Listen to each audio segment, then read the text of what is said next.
Sobra decir que estoy sumamente contento de estar con ustedes. Muy contento.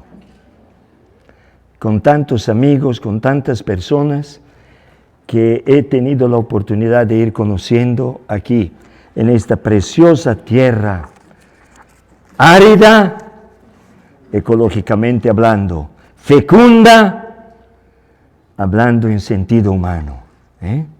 Ciudad Juárez.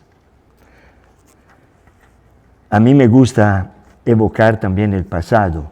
Misión de Nuestra Señora de Guadalupe, del Paso, de los indios mansos, del Paso del Norte.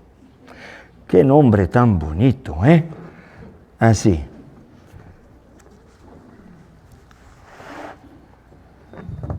Me siento muy contento de estar entre gente buena. Yo aquí he conocido más bien gente buena. Así, tengo que ser sincero. Trabajadora, generosa, valiente, creativa, genial, con algún otro defecto. Pero no existe ninguna población perfecta. Qué bonito que tengamos defectos. Esto nos permite dinamizar nuestra vida. Si fuéramos ya gente perfecta, podríamos ponernos en el nicho y ahí ya, ¿verdad?, de una manera estática contemplar cómo funciona el mundo.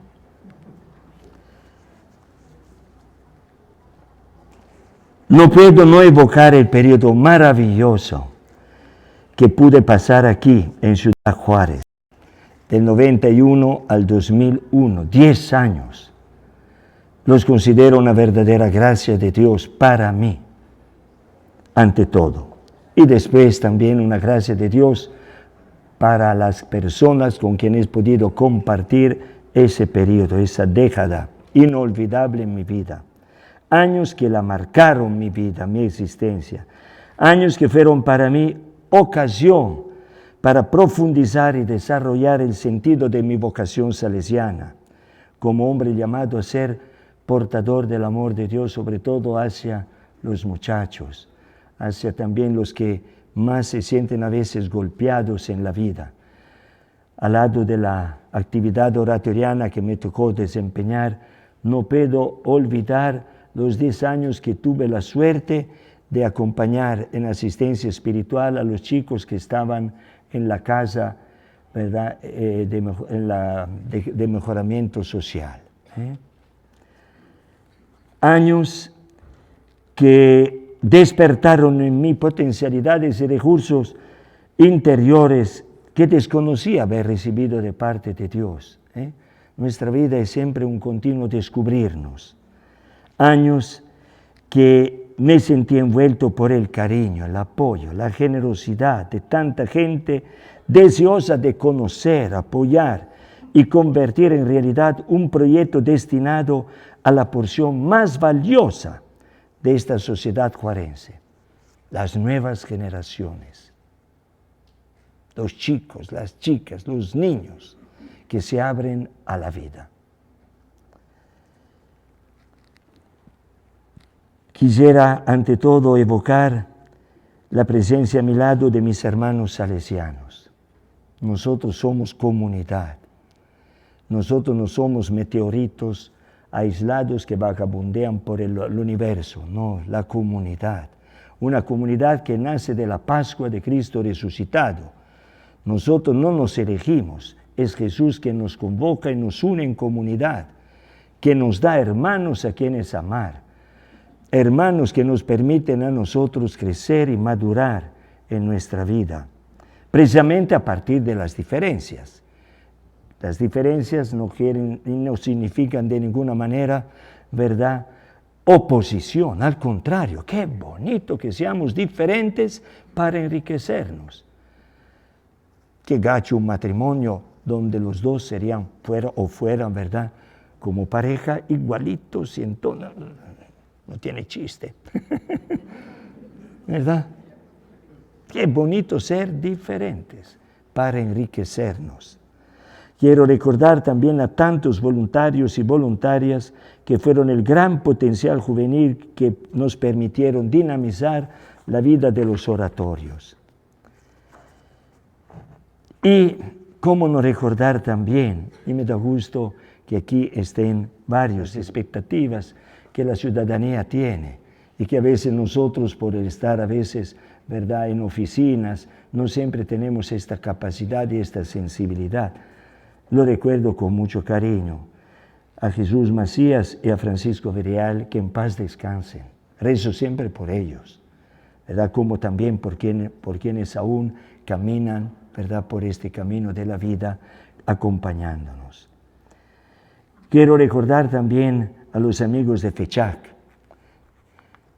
y la Fundación del Empresariado Chihuahuense, que ha significado tanto, también para la obra salesiana, pero también para mí. Recuerdo que me invitaron a ser socio fundador. Qué bonito, ¿verdad? Trabajar en esta mafia de salvación que es precisamente la congregación salesiana, salvación de los jóvenes. Una mafia no siciliana, sino de veras, al estilo del corazón de Don Bosco. Y si me permiten, en esta evocación quisiera recordar también a dos grupos juveniles muy originales, de jóvenes chihuahuenses, de jóvenes en aquel entonces, muy amigos. Quiero referirme al Grupo Valores y al Grupo Teotocos. Yo pienso que están también aquí entre nosotros, ¿verdad?, con quienes pude estrechar una amistad viva e intensa hasta el presente. Visualizo, en fin, a miles de rostros de tantas personas, amigos, colaboradores, bienhechores de la obra salesiana, sobre todo los rostros de tantos chicas y chicos de nuestros oratorios. Entonces eran pequeñitos. Qué maravilla ver que en poco tiempo se han vuelto hombres, mujeres, adultos. Me han saludado en estos días, ayer que visitaba los oratorios, impresionado. Pero tú antes estabas chiquitito y ahora mira, me ganas. Y espero que hayan crecido como buenos ciudadanos, buenos cristianos, hombres y mujeres de bien para esta tierra juarense, para esta comunidad. Espero que ninguno de los que han pasado por nuestros oratorios haya sido motivo de preocupación, un problema, ¿no? Qué bonito ver en los jóvenes no un problema, sino una esperanza, una riqueza, un valor. Pues bien, ahora mi gratitud, permítamelo, es también hacia el padre Ernesto Hernández Ruiz, ¿verdad?, el actual director de la presencia salesiana aquí de Ciudad Juárez, y con él a toda la comunidad salesiana por la invitación a participar, ¿verdad?, y a compartir con ustedes este 7º simposio salesiano con el tema Mujeres y Hombres Nuevos, arrancando pues de la situación de la sociedad en la que vivimos. Después, ¿verdad?, proponerles un itinerario hacia la interioridad, desde la sociedad a la interioridad personal, para después desembocar en una propuesta estratégica para llegar a ser hombres y mujeres nuevos, capaces de forjar una sociedad nueva como la queremos y la soñamos, y ante todo como la quiere y la desea Dios. La reflexión que está en mi intención proponerles, a primera vista podría resultar así como algo utópico idealista. Hombres nuevos, mujeres nuevas, para una nueva sociedad. Dice este padrecito, se ve que no tiene nada que hacer, ¿verdad? A lo mejor se pone nomás a soñar. Pero sí, no es algo para mí que colinda con el idealismo, con lo utópico, o con deseo simplemente inalcanzable. Surgen espontáneas frente precisamente a un tema como este, ¿verdad? Dentro de cada uno me imagino unas preguntas a partir de la consideración de la realidad en que vivimos. ¿Qué está pasando con nuestra sociedad? ¿Cómo veo la sociedad en que vivo? ¿Cuál es mi punto de vista, mi valoración al respecto? ¿Estoy conforme con esta situación? Quizás surge en mí también un sentido de impotencia. Cada uno puede decir, me siento impotente, que me lleva a la resignación, a asumir pues una actitud fatalista, tanto más porque no veo soluciones posibles. O al contrario, advierto interiormente un sentido profundo de insatisfacción, de inconformidad, que me lleva entonces a reaccionar, buscando así respuestas frente a los retos, a los desafíos que presenta la situación actual de nuestra sociedad. No sé si recuerdan, hace 19 años yo me encontraba aquí. Comenzábamos un nuevo milenio. Recuerdo muy bien cómo lo inicié, delante de Dios, delante del sagrario. Entonces me imaginaba con gran esperanza en el corazón, con mucha ilusión, con anhelos profundos de paz, con aspiraciones hacia un progreso sustentable, hacia una mayor justicia social, hacia la posibilidad de una sociedad verdaderamente en que los hombres y mujeres se dan la mano para construirla juntos, participando de una manera activa, ¿verdad?, para de veras preparar un futuro cada vez mejor para las nuevas generaciones, a quienes tenemos que heredarles después el trabajo que nosotros vamos realizando. Y ahora, ¿cuál es nuestra percepción, nuestra valoración, nuestra postura?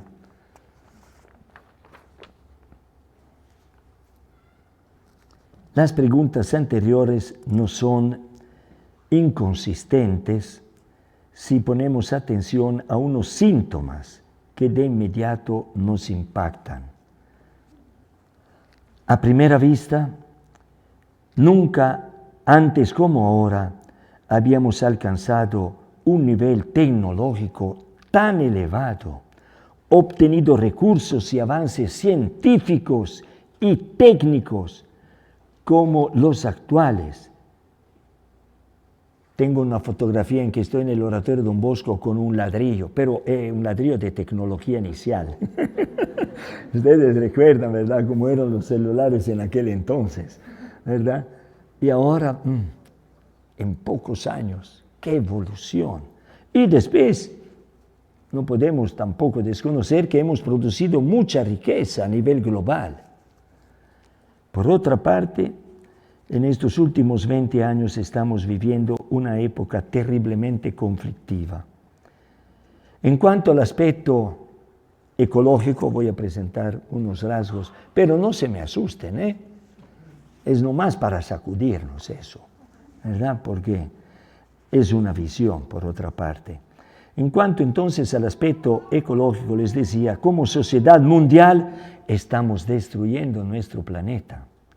Se habla de cambio climático, pero en realidad somos nosotros los que estamos acabando con esta casa común en la que vivimos.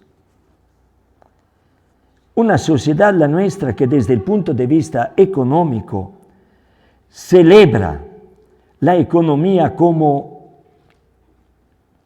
el valor absoluto, pero marcada por una profunda injusticia social, simplemente pensando que el 1% de la población mundial acumula más riqueza que el 99% restante. Esto es algo que no es tolerable, no es normal, no es lógico. Parece que lo que nos importa es tener para poder ser. Uno no quiere privarse de nada, buscar formas de vida consumista que nos hacen después insensibles a los pobres e incapaces de servir después a los más necesitados muchas veces.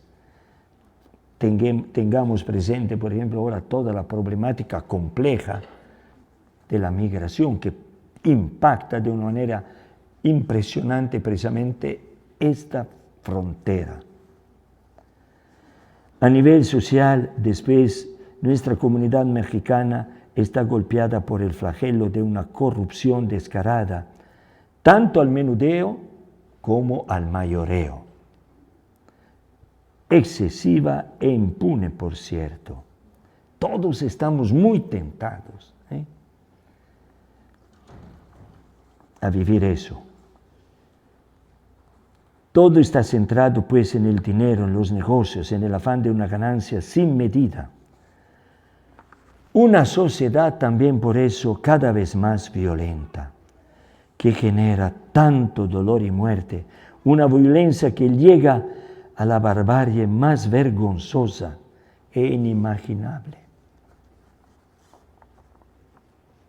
Me evoco recuerdos que me dejaron, sobre todo ciertas escenas que me tocó vivir al ver jóvenes destrozados, matados, colgados con su cabeza, ¿verdad?, alrededor del cementerio de Nogales.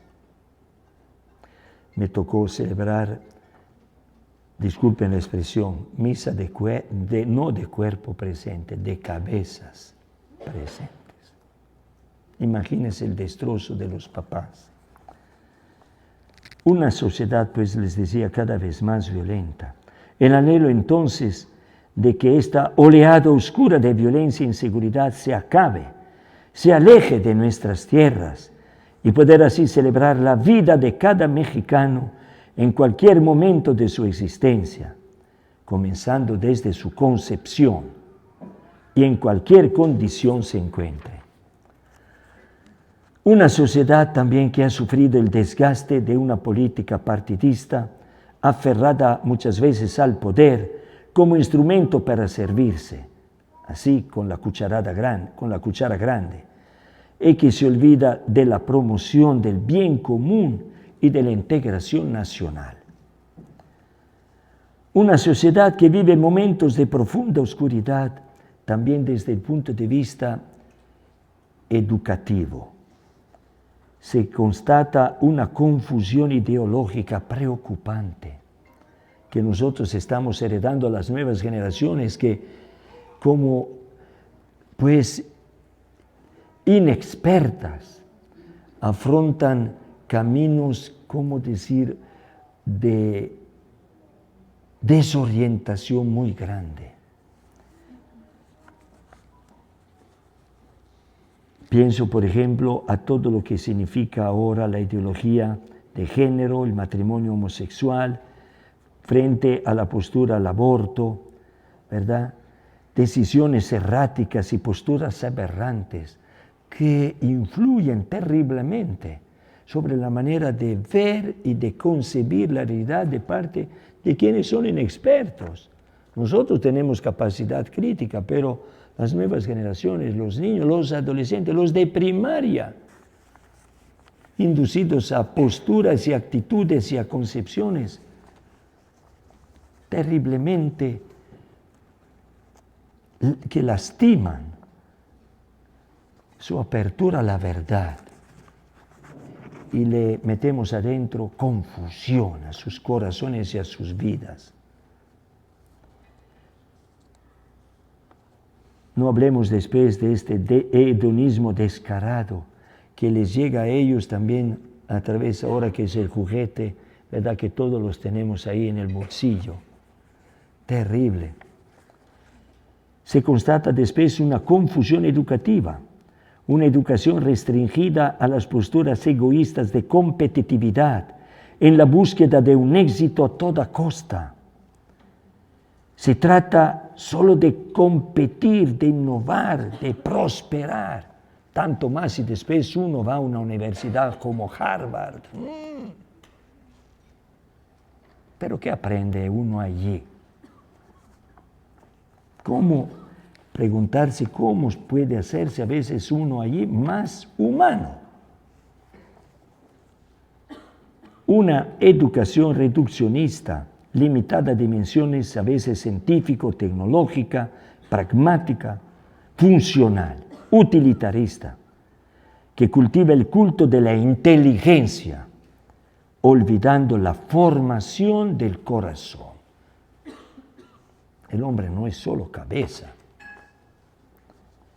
Quisiera señalar otra situación preocupante que a veces pasa desapercibida.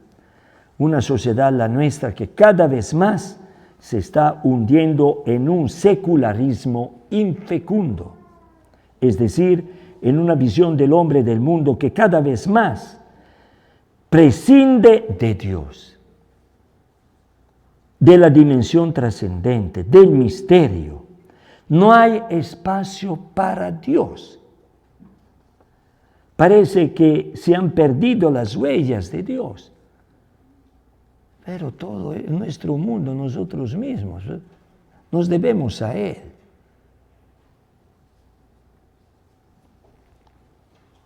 A Él se le arrumba, se le descuida, se llega hasta negarlo. La indiferencia. Se trata de un inmanentismo que conduce a una nueva idolatría, centrada sobre el propio yo, autorreferencial, la exaltación del propio orgullo y de la propia autosuficiencia. Como si los siglos y los milenios de historia que hemos vivido y que conocemos por la historia no nos enseñan nada. Cuanto más una sociedad se aleja de Dios, tanto más se vuelve una sociedad enfermiza. En este contexto social también, con honestidad, hay que reconocer que también la Iglesia está viviendo momentos de profundo sufrimiento. Unos miembros suyos están hundidos en situaciones de infidelidad y antitestimonio. También está difundida una crisis de credibilidad respecto a la Iglesia. Se advierte también una cierta resistencia a emprender de parte de quienes la configuramos cambios hacia una auténtica radicalidad evangélica, a una renovación profunda espiritual. Se advierte a veces inercia, estancamiento, superficialidad, mediocridad en la vida espiritual que paralizan y detienen el dinamismo que debe caracterizar una iglesia en salida, como nos lo propone Papa Francisco. Respiren, por favor, ¿verdad? Espero no ser demasiado pesimista. Podemos concluir diciendo que la nuestra es una sociedad enferma, que requiere, por así decirlo, de una buena terapia espiritual. Frente a este diagnóstico surgen entonces preguntas cuestionadoras. ¿Qué ha pasado con nuestra sociedad? ¿Cómo pudimos haber llegado a este punto? ¿Qué nos pasa? ¿Por qué nos pasa lo que está sucediendo? No hay que tener miedo de sincerarse tanto a nivel personal como social. Creo que la respuesta a estos interrogantes hay que buscarla en la crisis de identidad que estamos viviendo actualmente. No hay que culpar situaciones o circunstancias externas, sino más bien calar en lo profundo de la propia conciencia para poder descubrir, ¿y yo quién soy? ¿Cómo me veo a mí mismo? ¿Cómo me interpreto a mí mismo? ¿Qué soy yo para los demás? ¿Cómo me ven? ¿Cómo me interpretan? Y la pregunta, entonces, ¿quién es el ser humano? ¿Cuál es el sentido, el rumbo que cada uno está llamado a dar a la propia vida? En efecto, nosotros somos quienes hemos o estamos causando o provocando las situaciones señaladas anteriormente. ¿Quién de nosotros puede lavarse las manos para decir, yo, verdad, no tengo nada que ver, yo tengo las manos limpias? Se trata pues de ahondar en este misterio que somos nosotros mismos, con transparencia, sinceridad, coraje, de repensar la propia identidad, salir de la oscuridad, de la confusión en la que estamos metidos, para ver entonces con claridad quién soy yo, cuál es mi rol en la sociedad, de qué manera yo puedo intervenir en esta sociedad para entonces transformarla y mejorarla. El peligro que nos amenaza constantemente en nuestra cultura actual es el acentuar, para interpretar nuestra vida, el hacer a expensas del ser.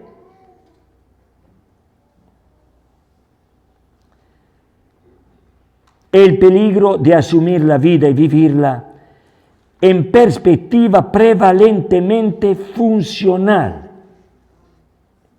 en perspectiva de lo que yo hago, más que de lo que yo soy. De hecho, a primera vista, ¿verdad?, encontrándonos con las personas o también los papás en relación con los hijos, oye, ¿qué es lo que tú haces? Más que preguntarle, ¿y tú quién eres? Y aquí que nos etiquetamos a partir de lo funcional.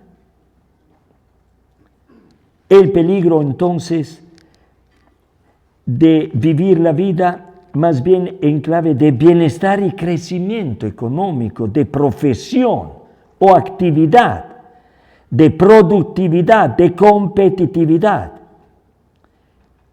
De aquí entonces la amenaza de transformarnos en hombres funcionales, tecnológicos, económicos. Antes se hablaba del Homo sapiens, del hombre sabio. Ahora no, el hombre tecnológico es el que, ¿verdad?, es el que marca la pauta. Y naturalmente esto puede llevar a una decadencia fatal que compromete nuestra existencia y la dignidad humana. De aquí la urgencia de convertirnos en aquellos que somos, no exclusivamente en lo que hacemos, para llegar al descubrimiento entonces de la propia identidad. Es urgente y necesario habitar consigo mismo, en la propia casa. Estamos volcados hacia afuera. Esto exige entonces la conversión de ruido al silencio. Naturalmente el silencio no es fin en sí mismo, es solo un medio. Sería una pena pensar que el silencio es solamente mudismo, un ejercicio casi ascético, no hablar, cerrar la boca. No, el silencio es un valor. Tenemos pues que enfocar la vivencia del silencio como un medio valioso para prestar atención al interior de nosotros mismos, para llevar a cabo la conversión a nuestra identidad profunda, para así poder vivir la vida en plenitud. ¿Por qué no regalarnos momentos de silencio? Por otra parte, me impacta mucho constatar, por ejemplo, actualmente estoy en Guadalajara, constatar cómo la gente busca estos espacios de silencio. Los busca. Y hay centros de espiritualidad constantemente llenos de gente que quiere, lo necesita. Se ve que lo advierte, esta necesidad de silenciarse y de crear silencio a su alrededor. Con la atención a lo interior nos adentramos a un mundo nuevo y muchas veces desconocido, un mundo verdaderamente apasionante. Con la atención a lo interior hacemos la peregrinación para llegar al corazón, para poder descubrir la huella originaria que marca nuestro ser, para llegar al lugar íntimo donde reside la verdad más auténtica de nosotros mismos. Hay un refrán, ¿verdad?, filosófico, que dice, se lo voy a decir en latín, pero lo voy a traducir inmediatamente en español. Agere sequitur esse. El hacer se desprende del ser. Entonces también, ¿cómo es importante? La calidad del ser garantizará también la calidad del hacer.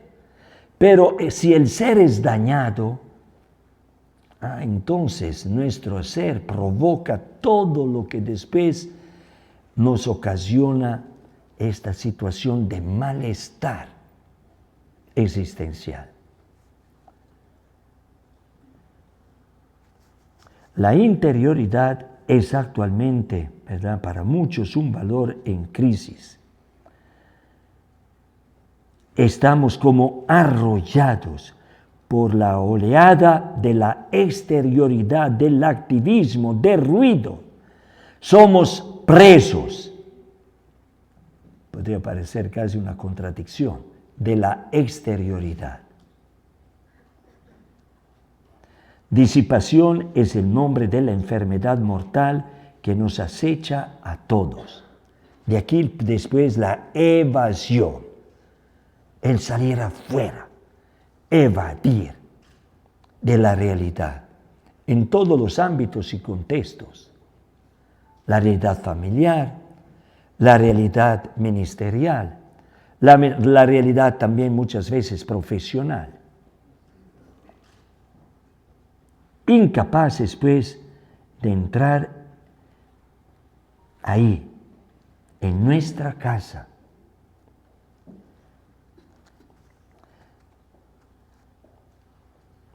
Me parece que también hoy conserva intacta su actualidad una invitación que lanzó San Agustín en su tiempo. Entra en ti mismo. En el hombre interior habita la verdad. Entra en tu corazón, tú que te has hecho extraño a ti mismo, a fuerza de vagabundear fuera. No te conoces a ti mismo y busca a aquel que te ha creado. Al respecto, resulta iluminadora una historieta que les quiero leer, que me ha impactado. Cierto día, Dios estaba cansado de las personas. Ellas estaban siempre molestándolo, pidiéndole cosas. Entonces dijo, voy a irme a esconderme por un tiempo.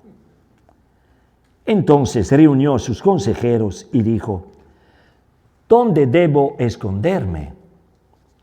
Algunos dijeron, escóndase en la cima de la montaña más alta de la tierra, el Everest. Otros, no, escóndase en el fondo del mar. No van a hallarlo nunca allí. Otros, no, escóndase en el otro lado de la luna, ya podemos llegar a la luna. Ese es el mejor lugar. ¿Cómo lo van a hallar allí?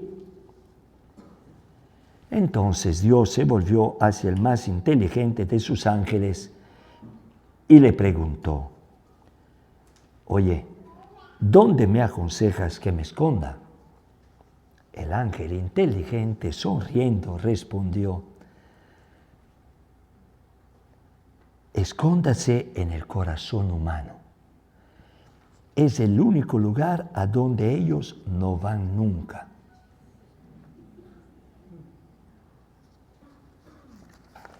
Sencilla, simpática, muy actual, cuestionadora.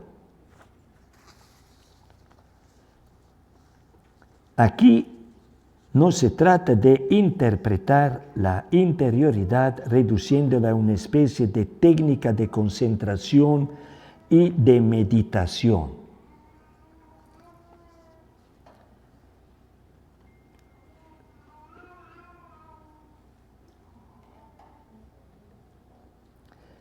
Nos valemos de la interioridad para la búsqueda del rostro del Dios vivo, para llegar al encuentro con Él, que es el silencioso, el absoluto, el inefable. Sí, el encuentro con Dios.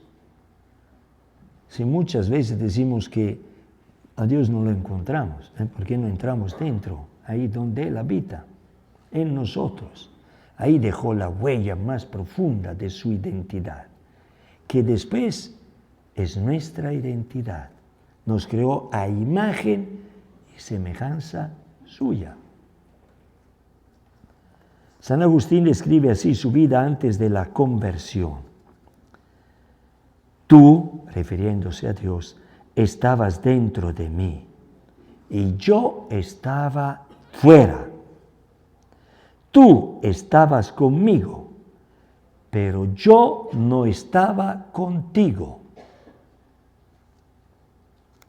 Quizás a lo mejor también varios de nosotros deberían repetir esta amarga confesión. Tú estabas dentro de mí, pero yo estaba fuera. Entonces, habitar consigo mismo implica, como consecuencia, habitar en la casa de Dios y así poder vivir el encuentro con Él, que viene a dar consistencia a nuestra identidad profunda, como veremos.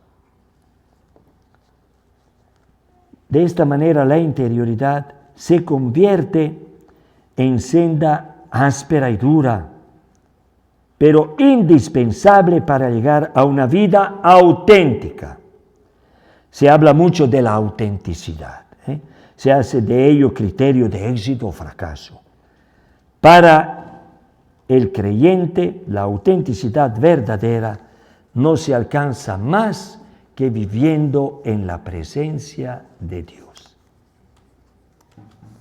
Dios, en lugar de apocarnos, nos permite crecer, ser más. No hacer, pero también después hacer más. Pero ante todo, ser más. No tengamos miedo. Él no nos va a quitar nada de lo que nosotros somos, más bien nos va a enriquecer más. Es precisamente en el encuentro de Dios como entonces el hombre llega a descubrir su verdadera identidad, el sentido profundo de su vida. Es la hora de poner nueva verdad a nuestra vida. Se nos ofrece entonces la oportunidad para tomar conciencia de lo que somos, sin defensas o encubrimientos, en la autenticidad y en la verdad, sin engañarnos a nosotros mismos, sin despistarnos, sin desorientarnos.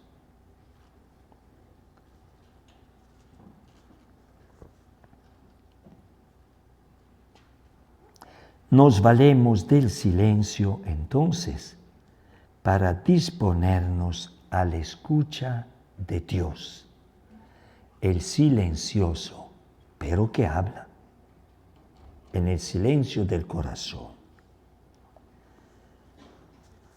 Cuando alguien se siente abocado a habitar consigo mismo, es porque ha percibido la invitación del Espíritu de Dios a abrirse a la escucha. Este clima de silencio reflexivo nos dispone a la búsqueda del rostro de Dios. Un salmo es bellísimo: buscaré tu rostro, Señor. Y refleja toda una cultura muy antigua, pero muy humana. Buscando tu rostro estoy, Señor. Y también a la escucha, a la acogida de su voz, que no se puede reconocer en el ruido, en la agitación. Su diseño sobre nuestra vida personal y social no se percibe quedándose en la superficie, sino bajándose a un nivel más profundo, donde actúan las fuerzas morales y espirituales. Solo así es posible entrar en sintonía con la acción de Dios que opera en nosotros, en nuestra vida.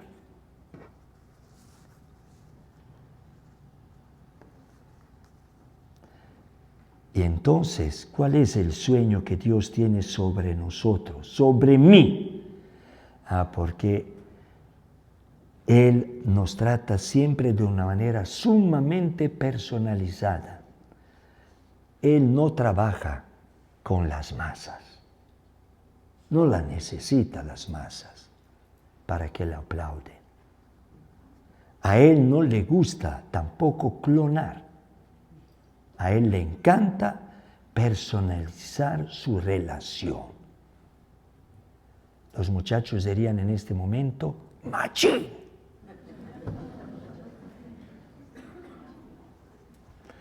Porque cada uno de nosotros es demasiado importante para Él. Demasiado. Y el sueño que Dios tiene sobre nuestra vida se llama, no se me asusten, están todos muy bien sentados, no se me desmaye, santidad.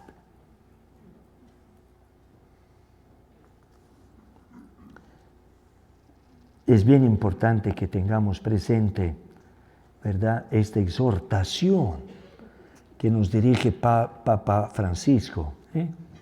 Santidad.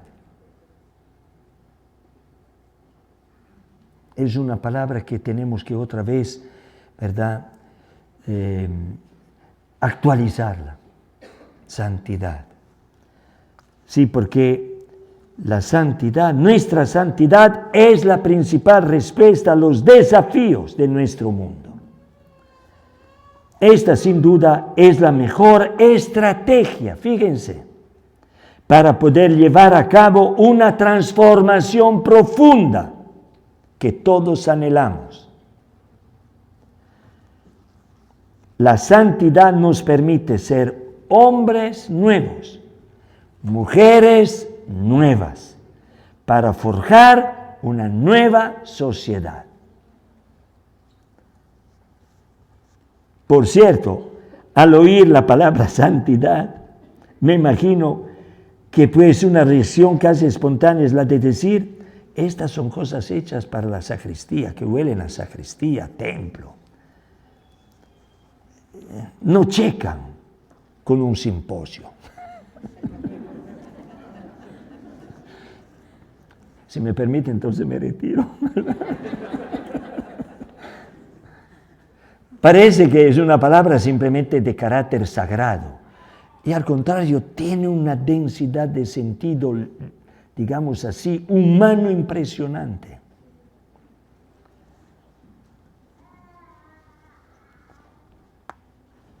Venimos aquí, a lo mejor ustedes dicen, a escuchar cosas serias, ¿verdad?, productivas, no sé, que pues puedan permitirnos a llevar adelante una buena administración y planes estratégicos, etc.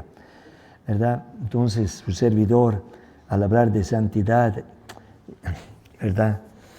Quizás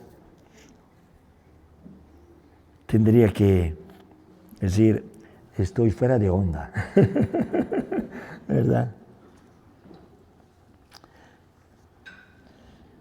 Además, muchas veces hablar de santidad es hablar de hombres y mujeres quizás con vida muy perfecta, pero alejados de nuestra realidad.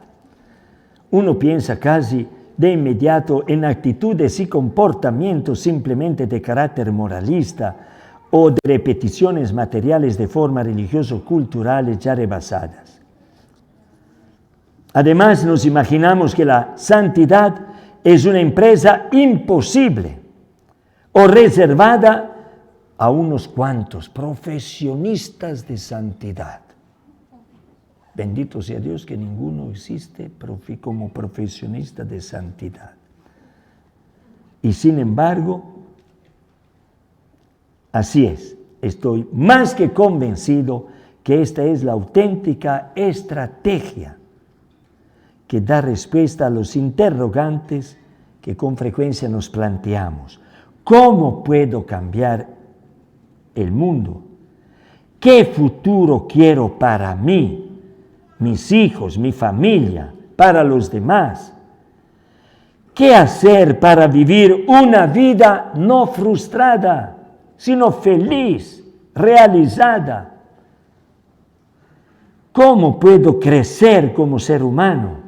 ¿Cómo garantizar no solo un crecimiento económico, sino un crecimiento verdaderamente integral? Preguntémonos ante todo, entonces, ¿en qué consiste la santidad?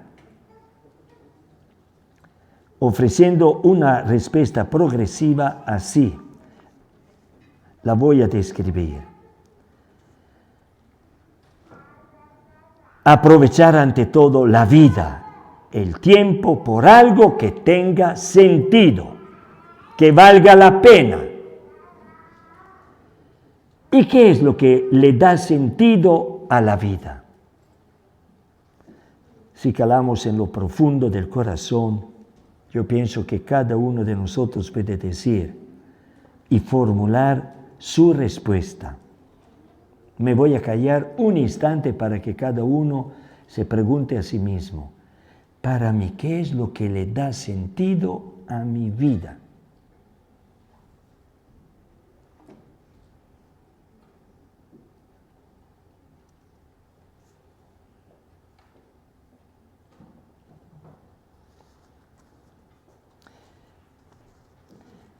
Desde lo más profundo del corazón, pienso que la respuesta más adecuada es la siguiente. Lo que hace valiosa mi vida para que tenga sentido es amar. ¿Y amar qué significa? Que no soy un solitario, un meteorito solitario que vagabundea por este mundo. Amar significa comunión, comunidad, que haya alguien a quien amar, con quien compartir mi vida.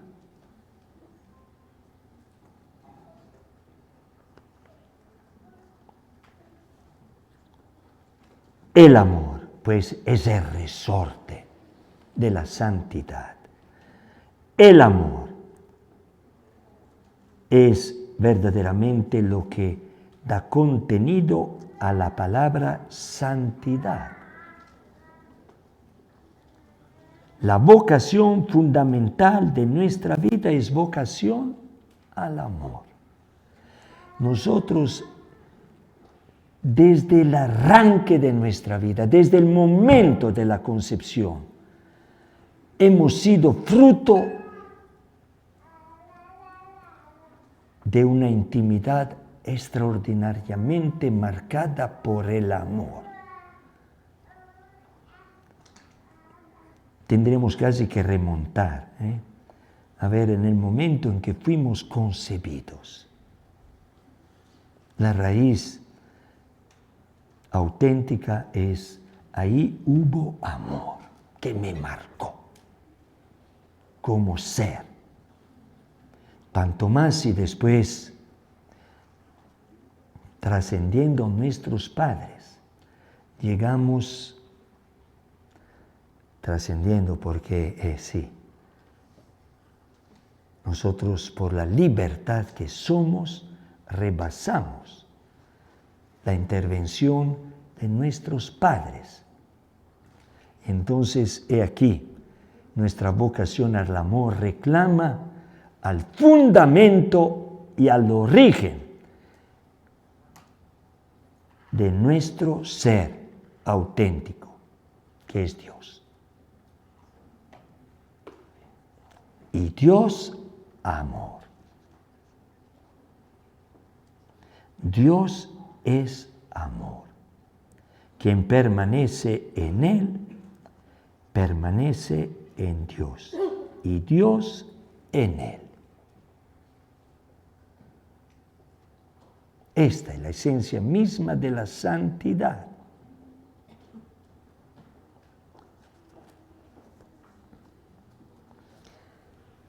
Vamos a dar un paso hacia adelante. Como bautizados, fijándonos en Jesús, podemos avanzar. Santidad es, entonces, teniéndole a Él como referente, como hombre, que quiso compartir en toda nuestra condición humana, menos en el pecado. ¡Qué importante es eso! No quiso hacerse cómplice de la negatividad nuestra. Menos en el pecado quiere decir que es el hermano más solidario, porque la complicidad rompe la solidaridad, la quebranta. Las mafias de la violencia y del narcotráfico son mafias cómplices. Ahí hay complicidad, no hay solidaridad. De hecho, se matan entre ellos. ¡Qué tragedia! Pero en Jesús tenemos al hermano, al hombre verdaderamente solidario. Por lo tanto, capaz de comprendernos, de saber lo que hay dentro de cada uno de nosotros, porque eso Él lo ha vivido en una actitud de plenitud de amor, porque nosotros estamos marcados también por nuestro orgullo, nuestra soberbia, nuestro yo, que paraliza en nosotros la capacidad de ampliar el corazón a dimensiones sin límites, mientras que Él su vida la vivió hasta llegar, después de habernos amado, nos amó hasta el extremo, dice Juan, al comenzar precisamente la narración de la pasión. Entonces, fijándonos precisamente en Jesús como maestro de vida, como hermano solidario, no se cree Él más. Él nos ama más.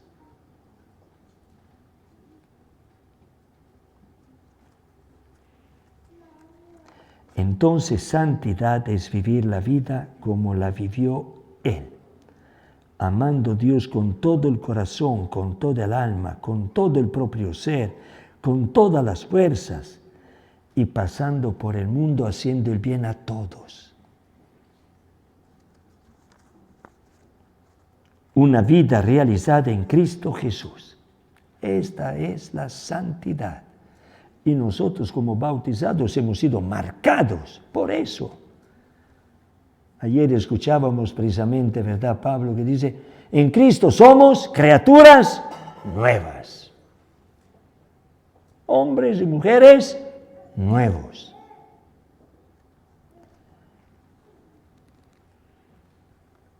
¿No les parece que esto es lo que en profundidad anhelamos, en lo más íntimo de nuestro corazón? que hace entonces hermosa nuestra existencia, confiriéndole entonces pleno sentido.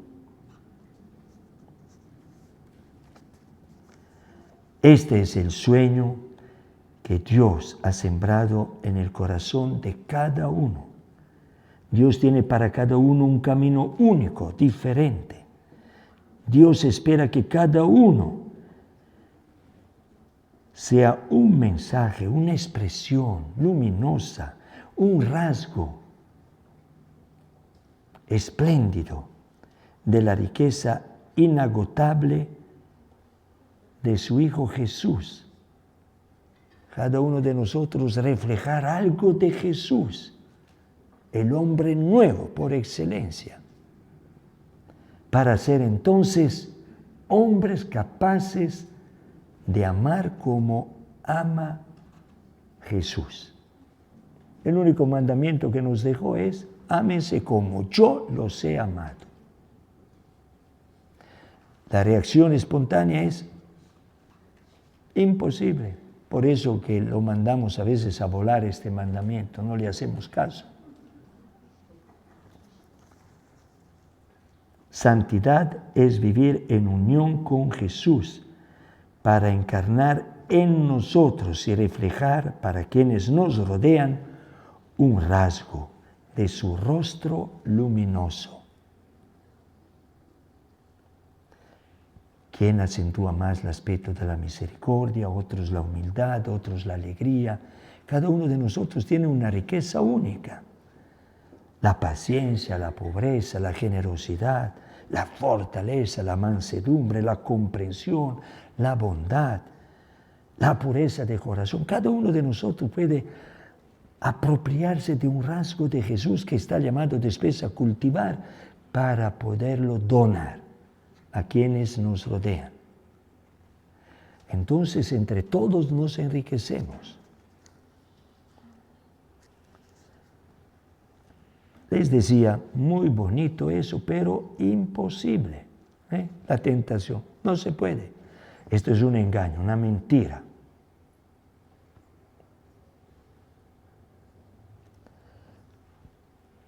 Una pregunta, en efecto, que surge de inmediato es: ¿esto es imposible? Será algo muy bonito, una bonita ilusión espiritual, pero un hermoso ideal ahí, inalcanzable. La santidad es posible. La respuesta a estos interrogantes entonces es la siguiente: la santidad es un don. No me la fabrico yo. Es un regalo de Dios a cada uno de sus hijos, a cada uno de los que Él ha creado por amor. Nosotros como bautizados estamos llamados a ser en la sociedad como un despertador que también avisa a los demás que sí es posible vivir una vida nueva, y por lo tanto vivir después construyendo una sociedad nueva. Esta es la tarea de los bautizados. Pero no hacer del bautismo, ¿verdad?, una memoria del pasado, tanto más que muchas veces no la recordamos, porque, ¿verdad?, hemos bautizado chiquititos. Pero el bautismo es una vocación a vivir una vida en plenitud en el amor, a la manera de Jesús. Por eso somos cristianos, no de boleta de bautizo, disculpen, o de gafet, sino de corazón, de ADN.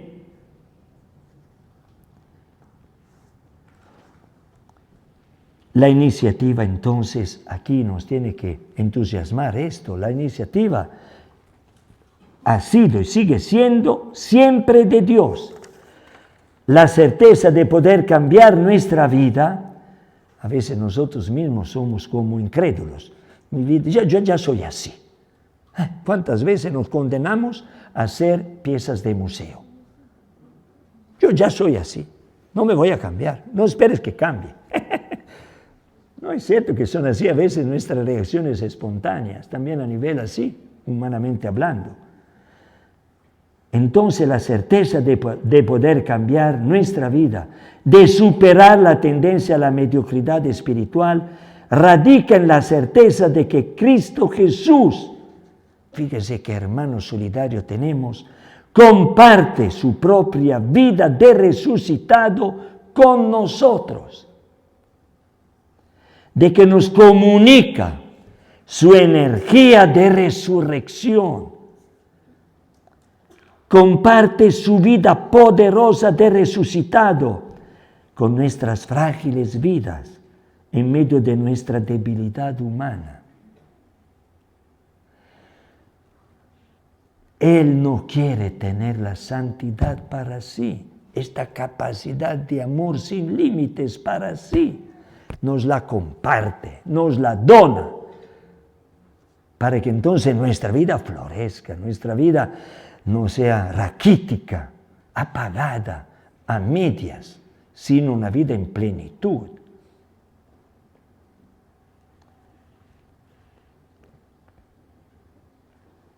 Cuando sientas la tentación de enredarte en tu debilidad, dice Papa Francisco, levanta los ojos al crucificado y dile: Señor, yo soy un pobrecito, pero tú puedes realizar en mí el milagro de hacerme un poco mejor. Chido. Un poco mejor. Es la vivencia que tuvo un hombre extraordinario. Extraordinario porque puede ser para nosotros, ¿verdad?, un modelo. De perseguidor se convirtió en un hombre que dejó todo con tal de poseer, ¿verdad?, de ganar aquel que podía hacer de su vida una vida plena. Me refiero a Pablo de Tarso.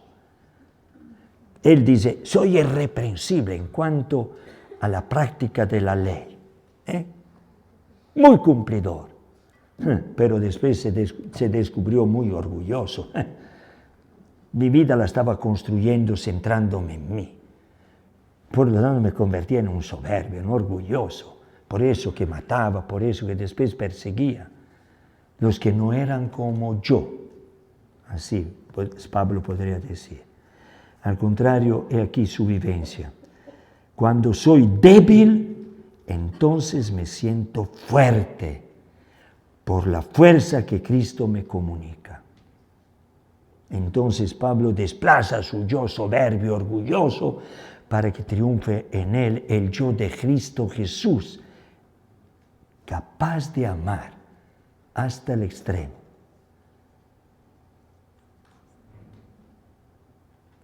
Llega a decir: ya no soy yo el que vive, es Cristo quien vive en mí. Es lo que cada uno de nosotros está llamado progresivamente a madurar. Cristo vive en mí. Cuando llegué a México, cómo me encantaba ver los chicos que jugaban al yo-yo, ¿verdad? Y nosotros, aunque adultos, nos encanta jugar al yo-yo. Y yo, es que yo digo, es que yo pienso, es que yo ordeno, es que yo... En los matrimonios esto nunca pasa, pero en la vida consagrada muchas veces sí. Nos encanta jugar al yo-yo. Si dejáramos un poquito que el yo de Jesucristo se metiera en nuestra vida, las cosas a lo mejor cambiarían, porque nuestro yo es un yo terriblemente negativo, orgulloso, soberbio, que no tolera muchas veces la diferencia. Entonces nos hacemos y nos absolutizamos a nosotros mismos. Llegamos a la autocomplacencia, a la soberbia egocéntrica.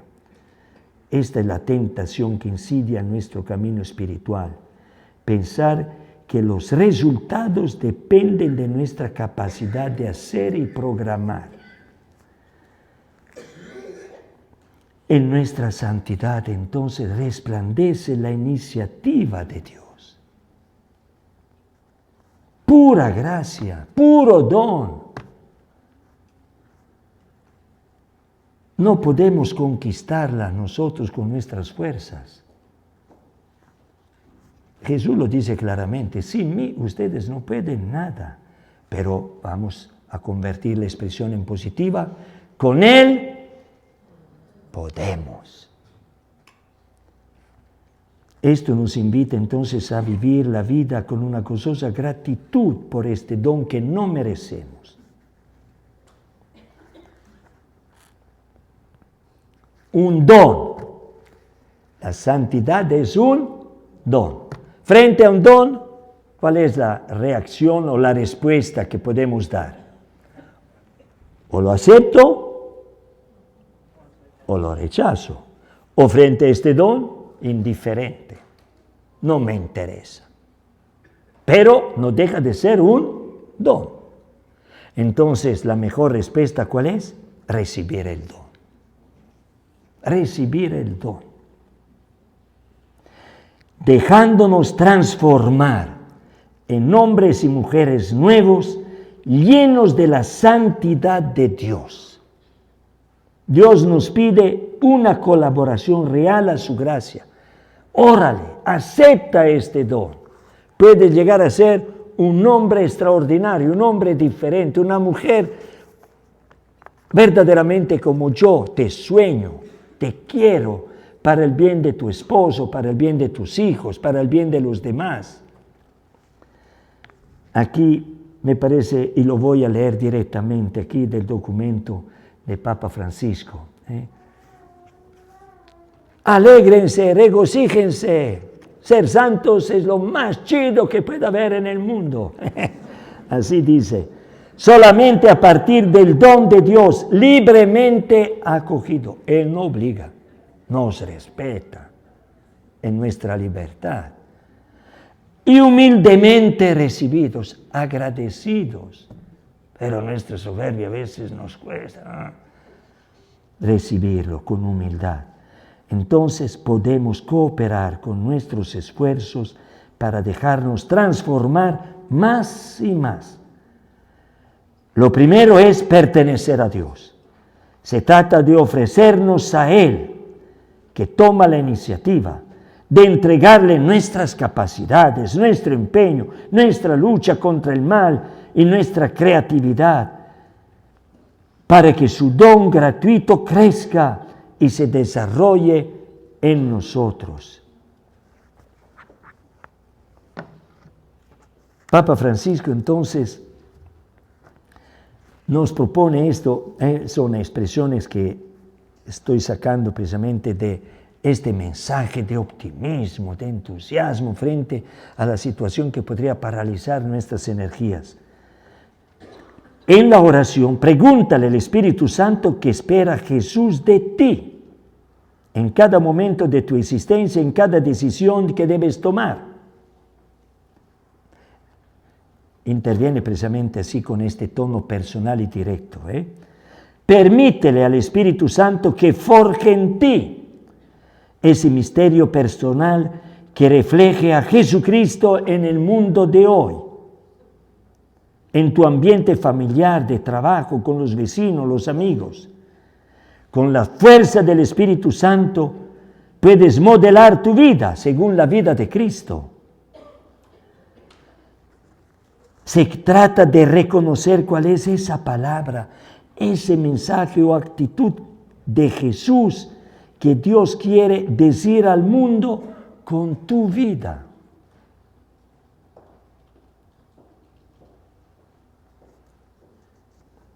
Entonces, he aquí, se trata de reconocer en el Espíritu Santo al gran artista de nuestra santidad y permitirle que actúe en nosotros. No te desalientes porque tienes la fuerza del Espíritu Santo para que sea posible la santidad en lo más profundo de ti. Y la santidad es el fruto del Espíritu Santo en tu vida. De aquí entonces la insistencia del dejarse. Déjate transformar, déjate renovar, déjate llevar y guiar por el Espíritu Santo en el camino del amor y de la santidad, siempre abierto a Él que purifica e ilumina. Tanto más que en la iglesia santa, compuesta de pecadores, pero santa, de pecadores débiles, frágiles, ¿verdad? Pero que se arrepienten, que quieren cambiar, que quieren abrirse a la acción del Espíritu Santo para ya no vivir una vida de pecadores, sino una vida en la santidad. Entonces, en la iglesia encontrarás todo lo que necesitas para crecer en la santidad, con los dones con que Dios la ha enriquecido. Su palabra, sus sacramentos, la vida de comunidad, el testimonio de tanta gente santa que te rodea. Menciono la Eucaristía. Ahí tenemos el manantial inagotable de santidad. Me como a Jesús, me lo meto adentro, pero hay que digerirlo bien. Hay que hacer buena digestión. ¿Y en qué consiste la buena digestión? En dejarse transformar por Él en Él. Así es. Por eso que comulgamos. No por devoción, no porque nos lo merecemos, no porque me he portado bien, sino porque soy débil, soy frágil, soy pecador, porque aún no soy santo y lo necesito a Él, por necesidad. Voy a comulgar. Quien come mi carne y bebe mi sangre, permanece en mí y yo en Él.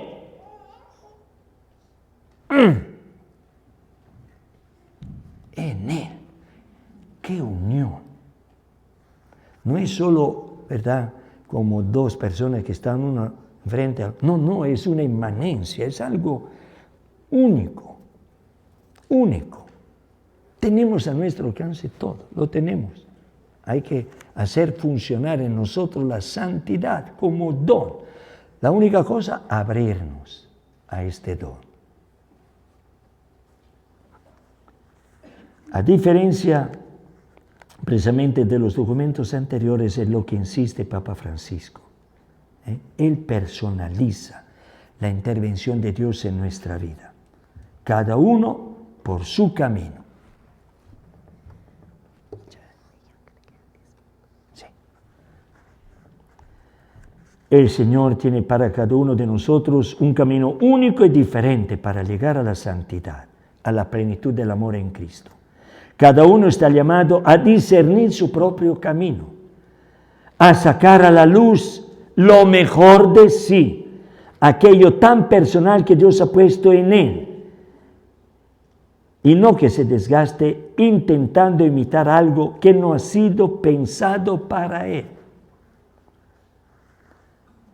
Esto debería entusiasmar y alentar a cada uno para darlo todo, para crecer hacia ese proyecto único y irrepetible que Dios ha soñado, querido para Él desde toda la eternidad. Antes de formarte en el vientre de tu madre, te elegí.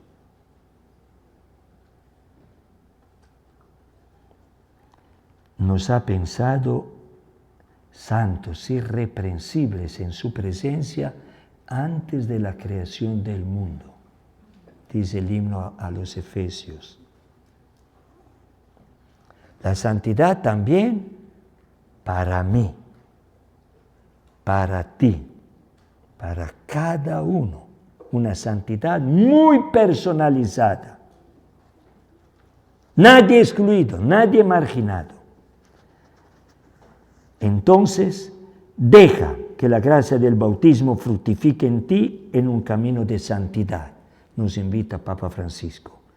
viviendo con amor y ofreciendo tu testimonio a las circunstancias y ocupaciones ordinarias de cada día y avanzando en el camino de la santidad con pequeños gestos.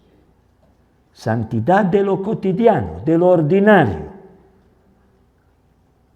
El amor transforma lo ordinario en extraordinario. Y nos ayuda a afrontar también los desafíos mayores, también las dificultades más grandes, verlas como una oportunidad para crecer en el amor. Hay que cambiar nuestra manera de ver. Frente a las dificultades a veces nos paralizamos, cuando al contrario tendría que ser un estímulo para decir de qué manera en esta situación negativa o difícil en la que me encuentro puedo yo, gracias a la acción del Espíritu Santo en mí, permitir que siempre en mí triunfe el amor. Todos los días celebrar la victoria del amor en el matrimonio, en la propia vida familiar, en mi vida como sacerdote, en la vida de nuestras comunidades. No dejarse, al contrario, paralizar en el camino de la santidad. Entonces, ser santos es vivir una vida intensa y con decisión y con mucha alegría. No superficial, o pasajera, pero profunda. Les voy a dar una alegría, dice Jesús, que nadie se la va a quitar. La alegría de ser hombres nuevos, mujeres nuevos, capaces de forjar una sociedad nueva. He aquí entonces qué bonita esta santidad anónima, no de Plaza San Pedro, tanto más esa cuesta mucho. Es la mera neta. La santidad entonces ordinaria, anónima, de la pareja que poco a poco crece en su amor. La santidad de los padres que se donan a sus hijos con sacrificios que ellos nunca van a conocer. La santidad de los abuelos que con su ternura acompañan y están presentes siempre. La santidad de los hombres y mujeres que trabajan duramente para llevar la tortilla a su casa y que cumplen con honradez y competencia su trabajo al servicio de los hermanos. La santidad de los sacerdotes y consagrados que entregan su vida a Jesús y a los demás, transmitiendo alegría y esperanza, concediendo el perdón y la misericordia de Dios. La santidad de los jóvenes, como los que le entran con ganas a aquellos que los apasiona. Qué bonito ver un muchacho cuando juega con entusiasmo, cuando canta con entusiasmo, cuando es original en la danza, cuando, ¿verdad?, no solo brilla por la inteligencia que tiene, sino por la capacidad que tiene de crear comunión, alegría a su alrededor, de compartir con los demás los dones que él va descubriendo y que Dios le ha dado. Chicos y chicas que se conmueven, se movilizan frente a las injusticias, generosos. Yo conozco muchísimo. Me encanta ver lo que el Espíritu Santo hace en la vida de los muchachos, ahora que ya soy casi abuelo.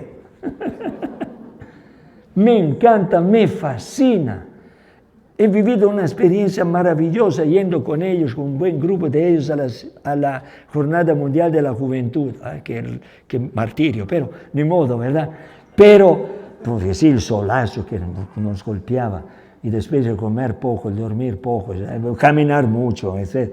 Pero me encantó ver lo que el Espíritu hace en estas nuevas generaciones. Los hijos de ustedes, me imagino, papá, mamá, pónganse los lentes de la fe y verán las maravillas de Dios en la vida de sus hijos. Chicos y chicas que quieren conocer más a Jesús para compartirlo con los demás.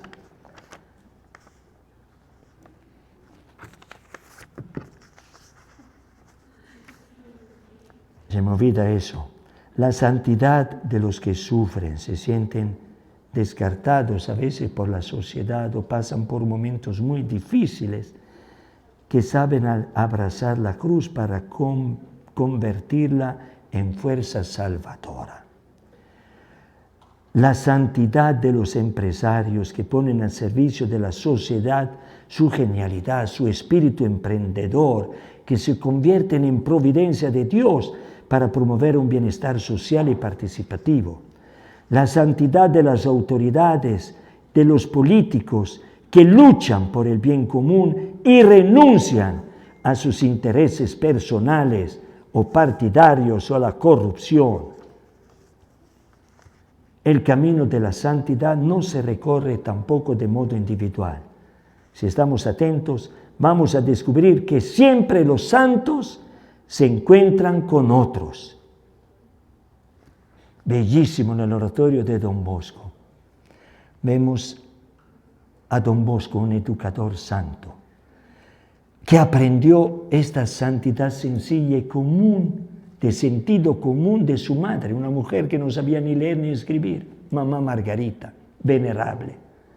Los salesianos no habíamos iniciado todavía su proceso de canonización porque Don Bosco, como pobre sacerdote, la enterró, ¿verdad?, en una fosa común. Y entonces, por el derecho canónico de antes, ¿verdad?, se requería, ¿verdad?, exhumir el cadáver, etc. Y después él, como educador, si en una pareja todo marchara bien, entonces no hay santidad. Al contrario, ¿verdad?, me cae mal de mi esposo esto. De mi esposa ni digamos. Un motivo para que tú te hagas santo. Aprovecha la oportunidad. No la desperdicies. Pero no, nosotros nos bloqueamos. De mi mujer ya no me gusta cómo me está sonriendo. Voy a buscar a otra a ver si tiene cara mejor. ¡No! O yo, como salesiano, con este hermano, le digo a mi profesor, por favor, ya no me mande con ese hermano. No lo dijeron. Me cae muy gordo. Me declaro derrotado en el amor. Proclamo mi derrota.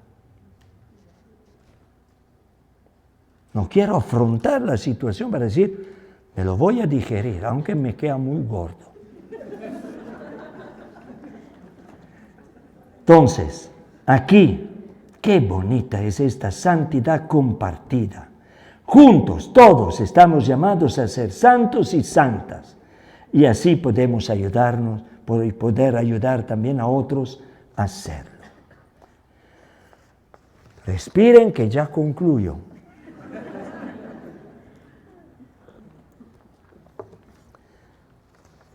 Es así que entonces los santos y santas de vida ordinaria se van forjando y se convierten en mujeres y hombres nuevos, que sin hacer mucho ruido ni publicidad, están construyendo una sociedad más solidaria, más justa, más fraterna, más participativa. Son la verdadera levadura que viene a fermentar la masa. Son los sembradores que lanzan a manos llenas en los surcos del mundo semillas de vida, de amor, de esperanza, de alegría, de reconciliación, de paz, para que el mundo se convierta en vergel. Los santos de vida ordinaria son los verdaderos y auténticos místicos, que en una sociedad enfermiza y debilitada por el sentido de Dios, saben inyectar las energías nuevas de la resurrección y de la pasión por la vida. Son profetas de comunión, que en una sociedad dividida y conflictiva saben construir lazos de comprensión, de tolerancia, de misericordia. Son entonces auténticos servidores en una sociedad dominada muchas veces por el egoísmo, el orgullo, el arribismo, el afán de tener y de poder, y que aportan entonces sus energías y fuerzas y hacen de su vida una entrega de amor a los demás, un regalo de Dios a los demás. Cada uno de nosotros un regalo de Dios para los demás. Nuestra vida no para mí, sino para donarla. Todos llamados a hacer eso. Entonces, he aquí, los santos de vida ordinaria son los que hacen posible que nuestra sociedad se convierta en una nueva sociedad. No tengamos miedo de ser santos. Ya se me durmieron.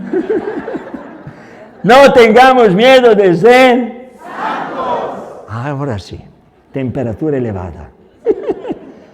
La santidad también es para mí. Cada uno se lo diga todos los días. La santidad también es para mí. Y para convertirla en un don. El mejor regalo que podamos hacerle a la pareja, en el caso de un matrimonio, que podamos hacerle a un amigo, que yo puedo hacer a un muchacho, es mi santidad.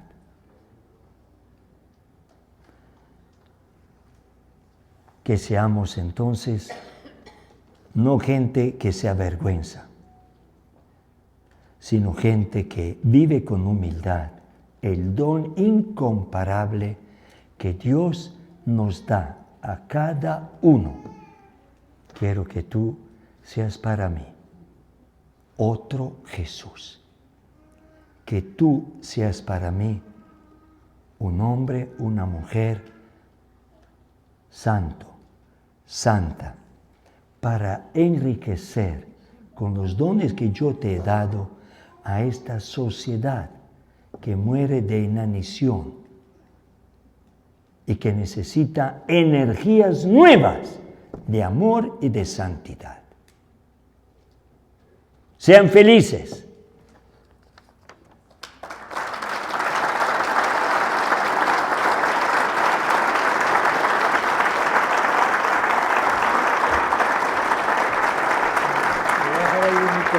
¿Ok?